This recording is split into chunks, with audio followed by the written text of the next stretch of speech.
हैं कार्बन का कौन सा अपरूप सबसे कठोर होता है? सबसे कठोर कौन सा होता है? क्या ग्रेफाइट होता है भाई? नाजुक होता है? काजल होता है? काजल क्या आप देखा नहीं है क्या? काजल को आपने देखा नहीं है क्या? अरे गधे, वो काजल की बात नहीं करते हम भाई, चलो हटो गधे, नहीं तो वो काजल नहीं है। ठीक, काजल कोई लड़की ना है भाई, काजल कोई लड़की ना है भाई। यहाँ पे काजल और आंख में लगाने वाले काजल की बात की जा रही है, जो आंख पे हम लोग लगाते हैं वही है काजल। जब मम्मी कहती नहीं है क्या, और दीपावली के आगे पीछे एक दिन आता नहीं है क्या, कहती मम्मी अगर काजल नहीं लगाओगे तो छछूंदर बन जाओगे, कहती नहीं है क्या भाई? रखा हौसला मंजर भी आएगा, प्यासे के पास चलकर कुछ समंदर भी आएगा, तो थक कर न बैठ आए मंजिल के मुसाफिर, मंजिल भी मिलेगी और मिलने का मजा भी आएगा। तो हेलो नमस्कार मेरे प्रिय साथियों, मैं अनूप सर आप सभी का अपने परिवार फैंटास्टिक कॉन्सेप्ट में दिल खोलकर स्वागत करता हूं। दोस्त, आज के इस सेशन में हम बात करने वाले हैं कक्षा 10 केमिस्ट्री चैप्टर नंबर 3 के बारे में। इसके पहले हमने केमिस्ट्री के 2 चैप्टर करा रखा है, फिजिक्स के 3 चैप्टर करा रखा है। अगर आपने नहीं देखा है तो क्लास को आपको हम प्लेलिस्ट वाइज दे देंगे, आप वहां जाके कंप्लीटली सेशन को देख सकते हैं और अपनी तैयारी को मजबूत बना सकते हैं। दोस्त, आइए आज क्लास में हम जानेंगे कक्षा 10 विज्ञान में अध्याय नंबर 3 के बारे में यहाँ पे जानने वाले हैं। अध्याय 3 में जानेंगे भैया क्या, अध्याय 3 में आज हम जानने वाले हैं, यहाँ पे आज हम जानेंगे क्या होता है। यहाँ पे हम लोग थोड़ा जानेंगे आज कि जो मेरा टॉपिक है भैया कक्षा 10 में अध्याय 3 में टॉपिक क्या है। मेरा टॉपिक है धातु और अधातु। धातु और क्या है? अधातु है। धातु अधातु में यहाँ पे हम देखेंगे धातु और अधातु है। धातु अधातु जो होती है मेटल और नॉन मेटल होती है, metals and non metal, metals and non metal. हमको इसमें देखना है क्या, हमको देखना है महत्वपूर्ण बहुविकल्पी प्रश्नों के बारे में। अगर भैया हम लोग महत्वपूर्ण बहुविकल्पी प्रश्नों को कर लेते हैं तो हमारा 20 नंबर एग्जैक्ट क्लियर हो जाता है। इसमें अगर हम सही कर लेते हैं तो इसमें नंबर कटने का कोई चांस नहीं होता है, इसलिए हमको बहुविकल्पी प्रश्नों को छोड़ना नहीं है, पूरे करना है। तो यहाँ पे देख लो, यही आएगा ही भैया। अगर देखेंगे कंप्लीट सेशन देखेंगे तो आपका एक भी क्वेश्चन बोर्ड एग्जाम में मिस नहीं होने वाला है। दोस्त, आइए अपने सेशन की शुरुआत करते हैं। एक बेहतरीन तरीके से आज अपने क्लास को शुरुआत करते हैं। हम उम्मीद करते हैं कि आप बेहतर तरीके से पूरे क्लास को देखेंगे और समझेंगे, और जो हम कमेंट में अब जो हम पूछेंगे उसका आंसर जरूर देंगे। हमें आपसे यही उम्मीद है कि आप आंसर जरूर करेंगे। दोस्त, आइए सेशन को स्टार्ट करते हैं, समय को ना वेस्ट करते हुए। धातु और अधातु, metal and non metal, metal and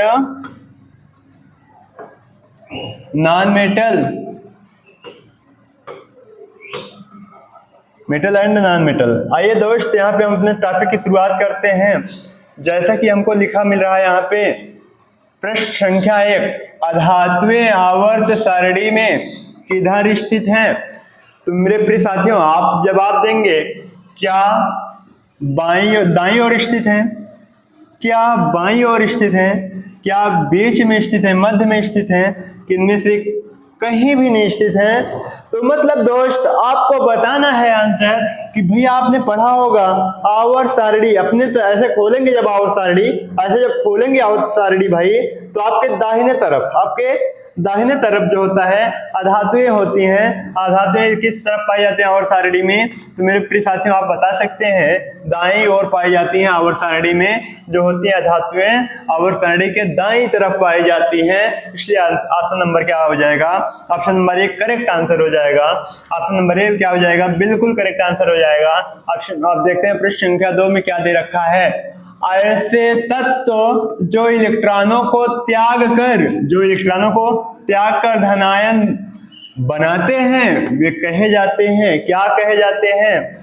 आपको बताना है। ऐसे तत्व जो इलेक्ट्रॉनों को त्याग कर धनायन बनाते हैं वे क्या धातु होता है? नहीं भाई, अधातु जो होते हैं एक इलेक्ट्रॉन को ग्रहण करते हैं और ऋणायन बनाते हैं, और इन्हें कहा जाता है अधातु। उपधातु क्या होते हैं? तो दोनों का गुण दिखाते हैं।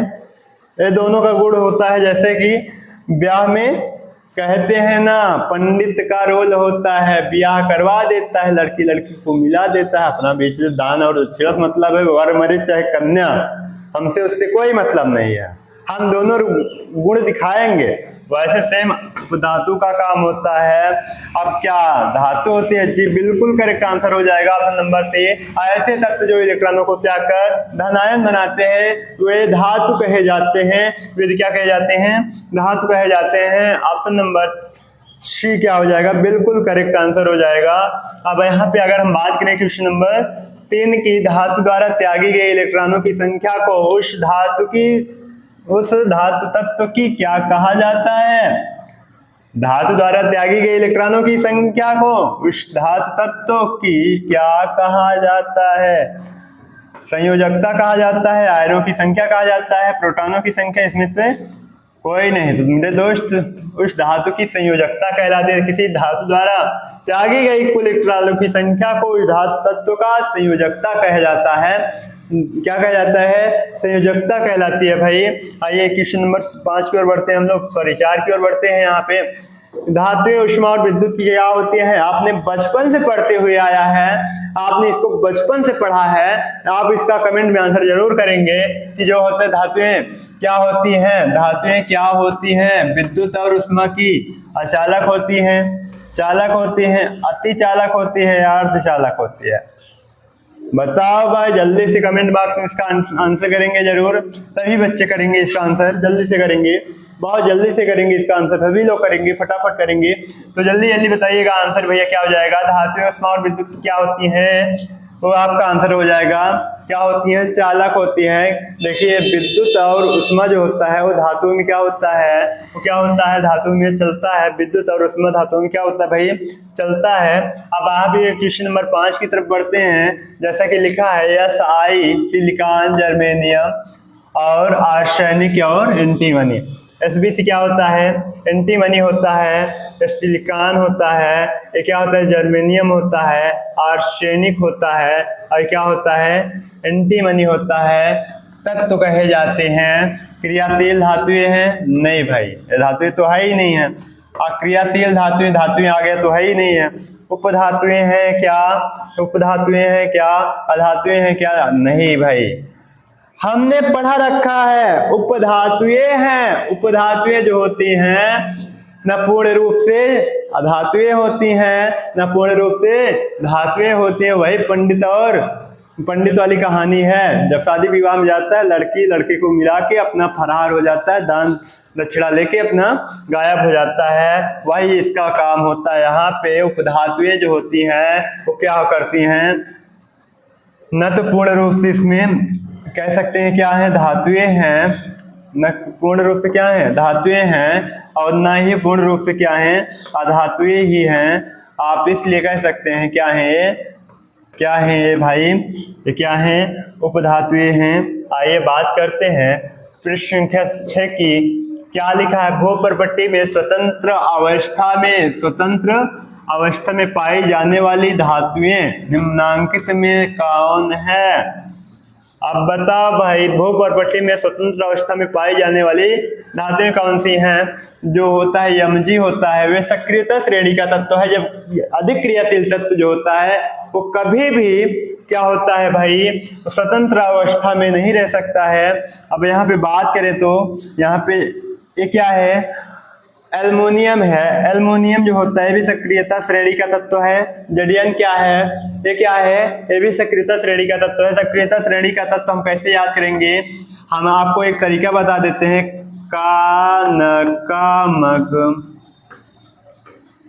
कानकामग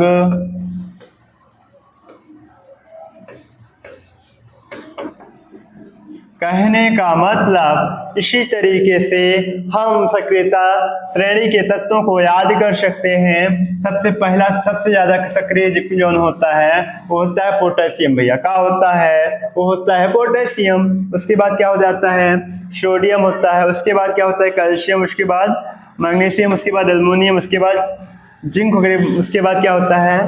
फेरस होता है। इसलिए यहाँ पे हमको 3 तो मिल गए एक ही घर से, 3 तो मिल गए एक ही परिवार से। तो भाई हाँ, यहाँ पे हमको देखना था क्या था? एक ही परिवार के 3 सदस्य मिल गए। तो ये तीनों को हम छोड़ देंगे। तीन क्या हो गए, एक ही परिवार से मिल गए, एक ही परिवार से मिल गए, तो इनको क्या करेंगे हम लोग, छोड़ देंगे। तो होगा नहीं, ये तो होगा नहीं, ये तो होगा नहीं, क्योंकि एक सक्रियता श्रेणी के तत्व है। सक्रियता श्रेणी के तत्व जो होंगे वो कभी भी अधिक क्रियाशील वो कभी भी स्वतंत्र अवस्था में नहीं रह पाएंगे, कभी भी स्वतंत्र अवस्था में रह ही नहीं सकते हैं। और एक बात ध्यान रखिएगा, एक बात और ध्यान रखिएगा, आपको अगर पेपर में कभी भी आ जाए जो जैसे होता है क्षार, क्षार के साथ रहता है के, क्षार के साथ रहता है प्रबल क्षारें, क्या है NaOH या KOH, यही तो प्रबल क्षारें हैं।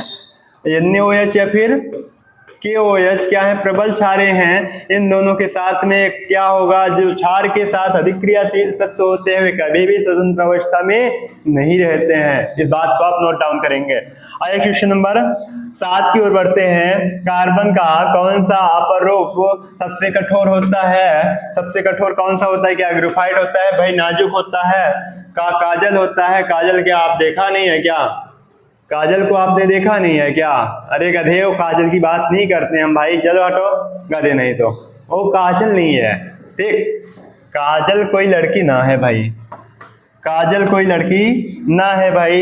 यहाँ पे काजल वो आंख में लगाने वाले काजल की बात की जा रही है, जो आंख पे हम लोग लगाते हैं वही है काजल। जब मम्मी कहती नहीं है क्या, और दीपावली के आगे पीछे एक दिन आता नहीं है क्या, कहती मम्मी अगर काजल नहीं लगाओगे तो छछूंदर बन जाओगे, कहती नहीं है क्या भाई? गाते हो तुम लोग क्या? काजल को याद करते। यहाँ वो लड़की की ना बात किया करो भाई, पढ़ने आते हो गधे कहीं के। चलिए कोई बात नहीं यार, बट ऐसी बातें ना बोला करिए ना। चलिए, ऐसी बातें बोल के दिल दुखा देते हैं आप लोग, ऐसी बातें बोल क्या करते हैं, दिल दुखा देते हैं। आइए बात करते हैं कार्बन का कौन सा अपरूप अधिक कठोर होता है। आपको पता होना चाहिए, बिल्कुल correct answer option number C हो जाएगा। हीरा जो होता है भाई, बिल्कुल सही आंसर हो जाएगा। वो कार्बन का सबसे कठोर रूप होता है। कार्बन का सबसे कठोर रूप क्या होता है? हीरा होता है। हीरा बिल्कुल करेक्ट आंसर हो जाएगा, ऑप्शन नंबर सी बिल्कुल करेक्ट आंसर हो जाएगा। आप बात करते हैं क्वेश्चन नंबर 8 के। यहाँ पे निम्नलिखित में से कौन सा उत्पाद लेड नाइट्रेट को गर्म करने पर प्राप्त होता है? आपको बताना है, आपको बताना है भैया क्या बनेगा यहाँ पे, आपको बताना है क्या बनेगा यहाँ पे। सबसे पहले अगर कोई बात करे, लेड नाइट्रेट का सूत्र क्या होता है? लेड नाइट्रेट का सूत्र होता है PbNO3 का होल ट्वाइस। ये होता है क्या? लेड नाइट्रेट का सूत्र क्या होता है? लेड नाइट्रेट का सूत्र होता है, ये क्या होता है भाई? यहाँ पे लेड नाइट्रेट का सूत्र होता है, किसका सूत्र होता है? लेड नाइट्रेट का सूत्र होता है। इसलिए यहाँ पे आप इस बात को नोट डाउन करके रखेंगे कि लेड नाइट्रेट का सूत्र होता क्या है, इसका संकेत क्या होता है, इसका रासायनिक सूत्र क्या होता है, यहाँ पे केमिकल फार्मूलाज क्या होते हैं, रासायनिक सूत्र क्या होते हैं। तो आपको सब याद करके रखना है। क्या O2 होता है? बिल्कुल नहीं होगा भाई, O2 के लिए निकलेगा नहीं, प्राप्त नहीं होगा। गर्म करने पर केवल NO2 नहीं आएगा।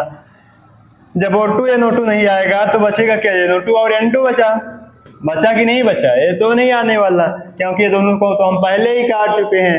हमने एक तरीका बता रखा है भाई आपको कि पहले आप अगर गलत को काट देते हैं तो जो बचता है वैसे ही हो जाता है, जैसे कि इसमें भी वही आपको मिला ना देखने को।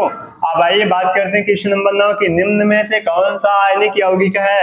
सबसे पहले हम बात करते हैं आयनिक यौगिक होते क्या हैं। आयनिक यौगिक कहते किसे हैं? आयनिक यौगिक वे होते हैं जो धनात्मक और ऋणात्मक दोनों के साथ क्रिया करते हैं। वे तत्व जो धन आयन और ऋण आयन से मिलकर बने होते हैं। धन आयन और क्या होते हैं? और ऋण आयन से मिल के बने होते हैं, वो ये आयनिक यौगिक कहलाते हैं। अब आइए बात करते हैं भैया, यहाँ पे देखते हैं कौन से ऐसे तत्व हैं, ऐसा कौन सा ग्रुप है, ऐसा कौन सा समूह है, ऐसा कौन सा यौगिक है जो जिसमें क्या है, एक प्लस दूसरे माइनस से क्या कर रहा है, क्रिया कर रहा है, उसी को हमको पकड़ना है। ये तो CH4 क्या होता है, इसको कहते हैं मेथेन गैस कहते हैं। क्या कहते हैं, मेथेन गैस होता है। एन ग्रुप का एन समूह का सूत्र है, एन समूह का सूत्र का फार्मूला क्या होता है, CN होता है, H2N होता है, प्लस का 2 होता है। क्या होता है, CN होता है, H2N होता है, प्लस का 2 होता है। आइए हम बात करते हैं आगे की बात जो है CO2 है, का क्या है, कार्बन डाइऑक्साइड है। इसमें तो प्लस माइनस कोई सवाल ही नहीं है। अब बात करते हैं Cl2 का। यहाँ पे देखेंगे जो Ca पे होता है प्लस चार्ज होता है और Cl पे क्या होता है, माइनस चार्ज होता है। यहीं पे बिल्कुल करेक्ट आंसर हो जाएगा। एक प्लस जब दूसरे माइनस से क्रिया करता है तो यह क्या बनाता है, आयनिक यौगिक बनाता है, आयनिक यौगिक का निर्माण करता है। तो मेरे प्रिय साथी, आपका आंसर क्या सही हो जाएगा, तो यहाँ पे आपका आंसर सही हो जाएगा। ऑप्शन नंबर सी बिल्कुल करेक्ट आंसर हो जाएगा। ये अमोनिया का सूत्र है। किसका सूत्र है, अमोनिया का सूत्र है। आप जानते रहिएगा, आप जानते रहिएगा। प्रश्न संख्या 10 की ओर बढ़ते हैं। निम्नलिखित में से कौन सा उपधातु है, कौन सा उपधातु है, क्या लोहा है, फेरस है, इसको क्या कहते हैं, इसका कई नाम होता है। इसका नाम होता है लोहा भी होता है, कहीं कहीं आपको आयरन भी मिल जाएगा, कहीं कहीं क्या मिल जाएगा, आयरन भी मिल जाएगा, कहीं कहीं फेरस भी मिल जाएगा। आपको हड़बड़ाने घबराने की ज़रूरत नहीं है कि आपने पढ़ा नहीं है। भैया हमने सारी बातों को यहाँ पे क्लियर करते हुए चल रहे हैं, हम आपकी सारी डाउट्स को क्लियर करते हुए चल रहे हैं। तो आपका भी कर्तव्य बनता है कि आप क्लास को नियमित रूप से देखें, कंप्लीटली देखें। ऐसा ना कि क्लास को स्किप कर करके आंसर देख के चले जाएं। आप ऐसे कभी मत करिएगा, इससे लॉस आपका होगा, क्योंकि हम आपको यहाँ पे विस्तारित बता रहे हैं। जो कॉपर होती है वो क्या होती है, धातुएं होती हैं। इसको क्या कहते हैं, कॉपर कहा जाता है।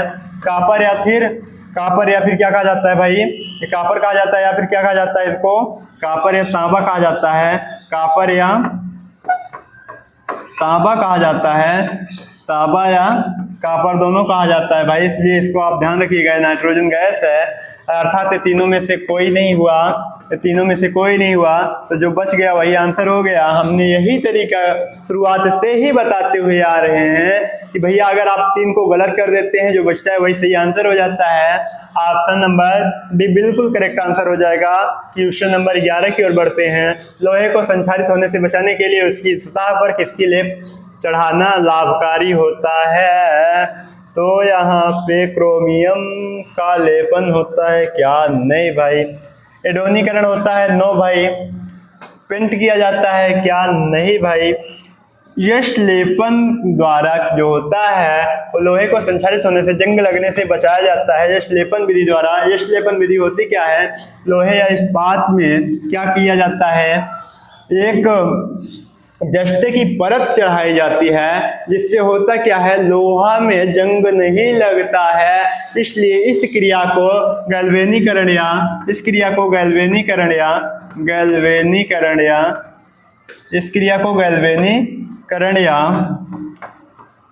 क्या यश लेपन, यशदीकरण भी कहा जाता है। क्या कहा जाता है, यशदीकरण कहा जाता है। यशदीकरण में होता क्या है, लोहे या इस्पात के बर्तनों को ऊपर जो होते हैं जस्ते की परत चढ़ाई जाती है। इस क्रिया को यशलेपन कहा जाता है। क्या कहा जाता है, यशलेपन कहा जाता है।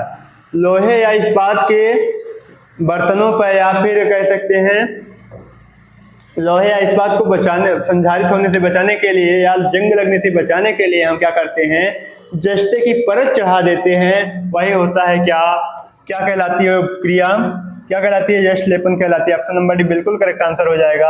अब प्रश्न इनका 11 2 बार आ गया क्या यहाँ पे, चलिए कोई बात नहीं।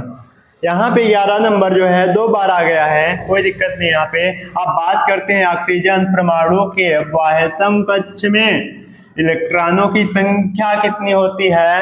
अगर आपसे पूछ ले भैया बाह्यतम कक्ष में इलेक्ट्रॉनों की संख्या, अर्थात आपसे पूछा क्या है, इसको क्या कहा जाता है, इलेक्ट्रॉनिक विन्यास कहा जाता है। क्या कहा जाता है, इलेक्ट्रॉनिक विन्यास, KLMN। ये 4 कक्ष हैं, यही 4 कक्ष होते हैं। पहले कक्ष में 2 इलेक्ट्रॉन भरा जाता है, दूसरे में 8, तीसरे में 18, चौथे में 32। 2 8 18 32 ऐसे करके हम इलेक्ट्रॉनों को भरते हैं। जैसे जैसे हमारी कक्षाएं बढ़ती जाती हैं वैसे हम इलेक्ट्रॉनों को और बढ़ते हुए चले जाते हैं। तो आइए बात करते हैं कि सबसे पहले ऑक्सीजन परमाणु का परमाणु क्रमांक क्या होता है। सबसे पहले ऑक्सीजन का परमाणु क्रमांक क्या होता है? 8। कितना होता है? परमाणु क्रमांक 8।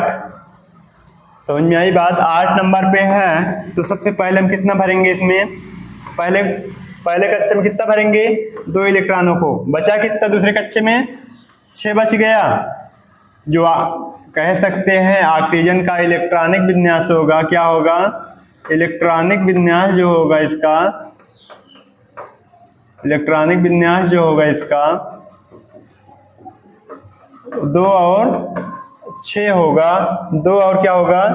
6 होगा। कितना होगा? 2 और 6 होगा। ऑप्शन नंबर क्या हो जाएगा? बाह्यतम कक्ष में, मतलब एकदम बाहरी वाले कक्ष में। यहाँ पे बाहरी वाली कक्ष कितनी है? यहाँ पे बाहरी वाली कक्ष कितनी है भाई? यहाँ बाहरी वाली कक्ष मेरा कितना है? तो आप कह सकते हैं सर 6 है, इसलिए बिल्कुल करेक्ट आंसर हो जाएगा।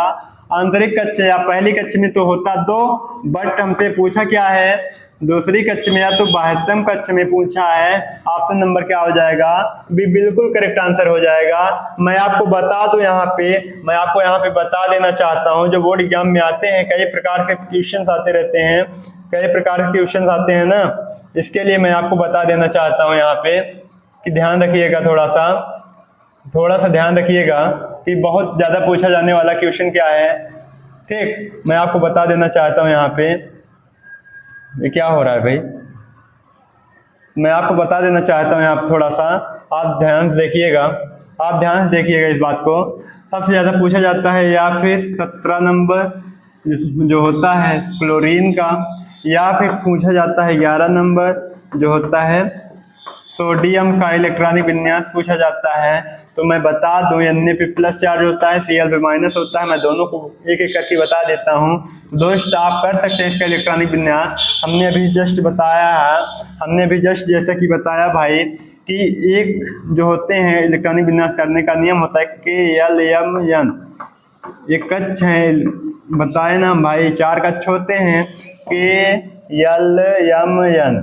किसी नाभिक के अंदर कितने कक्ष पाए जाते हैं? 4 कक्ष होते हैं KLMN। चलो भाई, यहाँ परमाणु के नाभिक में 4 कक्ष होते हैं, जैसा कि KLMN लिखा मिल रहा है। सबसे पहले हम किसका करेंगे इलेक्ट्रॉनिक विन्यास? क्लोराइड का करेंगे, क्लोरीन गैस का करेंगे, Cl का करेंगे। तो यहाँ पे इसका पहले हमको परमाणु क्रमांक याद होना चाहिए। परमाणु किस स्थान पे है ये तत्व? जिस स्थान पे है भाई 17 नंबर पे है। तो 17 नंबर पे हम जाते जाते कैसे पहुंचेंगे? सबसे पहले में 2 भरेंगे, दूसरे में कितना भरेंगे? 8 भरेंगे, तीसरे में कितना भरना है? 18। 18 से कितना भी कम है भाई? कितना हो गया मेरा? 2 और 8 कितना हो गया? 10 हो गया ना? 10 हो गया। बचा कितना? 7 बच गया ना? ये 7 हो जाएगा, बिल्कुल करेक्ट आंसर हो जाएगा, बिल्कुल करेक्ट आंसर हो जाएगा। 2 8 7, 2 8 7 क्या हो जाएगा? बिल्कुल करेक्ट आंसर हो जाएगा, बिल्कुल करेक्ट आंसर हो जाएगा। ऑप्शन नंबर सॉरी, इसमें कोई ऑप्शन नहीं है, लेकिन आप जानते रहिएगा, इसको नोट डाउन करके रखिएगा। और हम बात करते हैं सोडियम की। तो इसका इलेक्ट्रॉनिक विन्यास आपको करके कमेंट बॉक्स में कमेंट करके जरूर बताना है कि सोडियम का जो इलेक्ट्रॉनिक विन्यास होगा वो कितना होगा, क्योंकि ये जो सोडियम का इलेक्ट्रॉनिक विन्यास होता है दोस्त, ये कई बार बोर्ड एग्जाम में पूछा गया क्वेश्चन है। ठीक, इसलिए हमने यहाँ पे आपको बताया है। आप कमेंट में जरूर बताइएगा। अगर आपको नहीं आता है तो भी आप कमेंट करिएगा, हमसे पूछिएगा, हम जरूर बताएंगे आपको कमेंट बॉक्स में। तो दोस्त आइए हम बात करते हैं क्वेश्चन नंबर 12 की। जो प्रश्न दिया है, पीतल है क्या है? क्या धातु है, अधातु है, मिश्र धातु है, उपधातु है? भाई मिश्र धातु हो सकता है, लेकिन उपधातु नहीं हो सकता। जो पीतल होता है, कहते हैं हमको पंडित नहीं बनना है, हमको दक्षिणा तो नहीं लेना है, हमको कहीं फंसना नहीं है। धातु होता है ना, धातु होता है, क्या होता है? मिश्र धातु होता है। जो पीतल में होता है भाई, क्या होता है? कापर और जस्ता का क्या होता है? कापर जस्ता का क्या होता है? मिश्रण होता है। कापर और जस्ता का मिश्रण क्या कहलाता है? पीतल बन जाता है। कापर और जस्ता, कापर और जस्ता कहते, तांबा और जस्ता इसको कहा जाता है। क्या कहेंगे? तांबा और जस्ता कहेंगे। यहाँ पे क्या कहेंगे भाई? यहाँ तांबा और जस्ता। जानते रहिएगा जस्ता का प्रतीक क्या होता है? ZN होता है, आप भूलेंगे नहीं ना। आइए बात करते हैं क्वेश्चन नंबर, जो ऑप्शन यहाँ पे हो जाएगा और option number C correct answer हो जाएगा। आइए बात करते हैं क्वेश्चन नंबर 14 की, सॉरी 13 की ओर बढ़ते हैं अभी हम। क्वेश्चन नंबर 13 की ओर बढ़ते हैं। ब्रोमीन अधातु अवस्था होती है। ब्रोमीन अधातु की क्या अवस्था होती है, किस अवस्था में रहती है ब्रोमीन? बताइए जरा सा, बताइए जरा सा, किस अवस्था में रहती है ब्रोमीन? ठोस अवस्था में, गैस अवस्था में, द्रव अवस्था में, इसमें से किसी अवस्था में नहीं रहती है। तो आप बताएंगे क्या? ठोस में नहीं रहती है पहला नंबर, गैस तो नहीं, तो बचा क्या? गैस अवस्था में नहीं रहती है भाई ब्रोमीन। ब्रोमीन एक द्रवीय धातु है। क्या है? द्रवीय अवस्था में पाई जाने वाली मात्र एक ऐसी धातु है जो द्रव अवस्था में क्या है, पाई जाती है। क्या पाई जाती है? द्रवीय अवस्था में पाई जाती है। ऑप्शन नंबर क्या हो जाएगा? सी बिल्कुल करेक्ट आंसर हो जाएगा। बिल्कुल correct answer option number C हो जाएगा। अगर पूछ ले ब्रोमीन का परमाणु क्रमांक क्या है, ब्रोमीन का परमाणु क्रमांक 35 होता है, ध्यान में रखिएगा इसको भी। ब्रोमीन का परमाणु क्रमांक कितना होता है? 35 होता है, आपको इसको ध्यान में रखना है। अगर हम बात करें पृष्ठ संख्या 14 की ओर, तो लिखा है निम्नलिखित में से किसे चाकू से काटा जा सकता है? तो भैया यहाँ पे देखो कैल्सिया लिखा है, कैल्सिया। यहाँ पे आपको लिखना पड़ेगा कैल्शियम। क्या लिखना चाहिए था? कैल्शियम। देखो फिर मैंने भी गलत लिख दिया यहाँ पे। क्या लिखना चाहिए था इसको? कैल्शियम लिखना चाहिए था। हो गया, कोई दिक्कत नहीं, मिसप्रिंट हो जाती है नेटवर्क इशू होने के कारण, समझ सकते हैं आप लोग। निम्नलिखित में से किसी चाकू से काटा जा सकता है? बताइए। कैल्शियम को तो नहीं काट सकते, कॉपर को नहीं काट सकते, आयरन को नहीं काट सकते, जो बच गया वही आंसर हो गया। ऑप्शन नंबर ए बिल्कुल करेक्ट आंसर हो गया। ऑप्शन नंबर ए क्या है? लिथियम है। लिथियम को हम चाकू से काट सकते हैं, कई बार पूछा गया क्वेश्चन है। आप इसको मोस्ट इंपॉर्टेंट करके भी लिख सकते हैं, मोस्ट इंपॉर्टेंट करके भी लिख सकते हैं। आपको हर क्वेश्चन जो है बोर्ड में कई बार पूछे गए क्वेश्चन को हम यहाँ पे करवा रहे हैं, इसीलिए आपको पूरे क्वेश्चन को नोट डाउन करके रखना है, अलग से नोट्स बना के रखना है, वैकल्पिक क्वेश्चनों को अलग तरीके से लिखना है, ताकि आपको आने वाले 2025 के एग्जाम में आपका जो स्कोर हो भाई 95 प्लस का हो जाए। मेरा यही सपना है कि मेरे प्रिय भाइयों और बहनों का जो स्कोर हो बोर्ड एग्जाम में वो 95 प्लस का हो। इसलिए जो मेरा सपना है वो आप ही साकार कर सकते हैं दोस्त। अभी यह क्वेश्चन का आंसर आप करेंगे।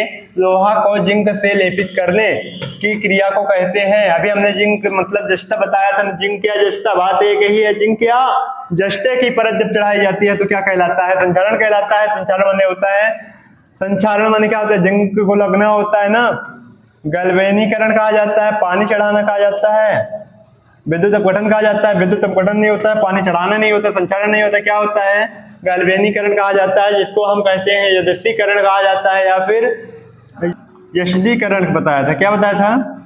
इसी कहा जाता है, यशदीकरण कहा जाता है। क्या कहा जाता है मेरे प्रिय दोस्त? यशदीकरण कहा जाता है। आप याद करके रखेंगे। क्वेश्चन नंबर हम 16 की ओर बढ़ते हैं। 16 क्वेश्चन नंबर दिया क्या है? विद्युत अपघटन में इलेक्ट्रॉन मुक्त होता है। इसके पहले की क्लास में हमने करा रखा है इस क्वेश्चन को। अगर आप उस क्लास को नहीं देखे हैं, वहां पे जाके आप देख के इस क्वेश्चन का आंसर जरूर करेंगे। विद्युत अपघटन में इलेक्ट्रॉन मुक्त होता है एनोड पे, कैथोड पे, एनोड कैथोड दोनों पे, इनमें से किसी पे नहीं। तो आपको वो क्लास देखनी चाहिए। इसके लिए आप मेहनत कर रहे हैं दोस्त। अगर आपको आएगा नहीं तो कोई मतलब नहीं है पढ़ने का। अगर पढ़ाई के लिए सब कुछ नहीं छोड़ सकते हैं तो पढ़ाई ही छोड़ दीजिए। मेरी यही सलाह है कि या तो पढ़ाई के लिए सब कुछ छोड़ दो, या तो फिर पढ़ाई ही छोड़ दो। दोस्त यहाँ पे आपको पढ़ाई नहीं छोड़ना है। पढ़ाई छोड़ने के बाद जिंदगी बद से बदतर बन जाती है। इसलिए आपको यहाँ पे जो है भाई वो क्या करना है? पढ़ाई नहीं छोड़ना है। पढ़ाई को आपको पकड़ के रखना है। पढ़ाई को क्या करना है? पकड़ के रखना है। यहाँ पे आइए क्वेश्चन नंबर 17 की बात करते हैं। इसका क्या करेंगे आप? आंसर करेंगे। इसका क्या करेंगे? आंसर करेंगे कमेंट बॉक्स में। हम आपके आंसर का वेट करेंगे। क्या करेंगे? आपके आंसर का वेट करेंगे। मैं रिप्लाई जरूर करूंगा, ध्यान रखिएगा। मैं रिप्लाई जरूर करता हूं। कोई भी आंसर करता है तो इसकी रिप्लाई मैं जरूर करता हूं। इस बात को आप नोट डाउन करके रखिएगा कि मैं रिप्लाई जरूर करूंगा, ठीक ना? इस क्वेश्चन को आप करिएगा जरूर। तो दोस्त आइए मिलते हैं। तो दोस्त आज के टॉपिक को हम यहीं पे समाप्त करते हैं। तो दोस्त मिलते हैं नेक्स्ट टॉपिक में, नेक्स्ट सेशन में, नेक्स्ट टॉपिक के साथ। तो दोस्त तब तक के लिए आप जहां भी रहें खुश रहें, स्वस्थ रहें, मस्त रहें, अपने माँ बाप का ख्याल रखें, अपने परिवार का ख्याल रखें। और चैनल पे नए आए तो चैनल को सब्सक्राइब करें, लाइक करें, बेल आइकन को प्रेस करें, जिससे हमारी होने वाली रेगुलर क्लासें आपको मिल सके। दोस्त हम बता दें कि हमारा चैनल जिस तरीके से ग्रो हो रहा है उसका सारा श्रेय आप लोगों को ही जाता है। आप लोगों ने जिस तरीके से प्यार दिया है, सपोर्ट दिया है, उस सबका श्रेय आप सभी लोगों को जाता है, आप सभी प्रिय भाइयों एवं बहनों को जाता है। तो अपने प्रिय भाई एवं बहन आप अपने माँ बाप का ख्याल रखें, अपने परिवार का ख्याल रखें और हमारे चैनल पे जुड़कर अपनी तैयारी को बेहतर बनाएं। तो दोस्त मिलते हैं नेक्स्ट टॉपिक में, नेक्स्ट सेशन में, नेक्स्ट टॉपिक के साथ।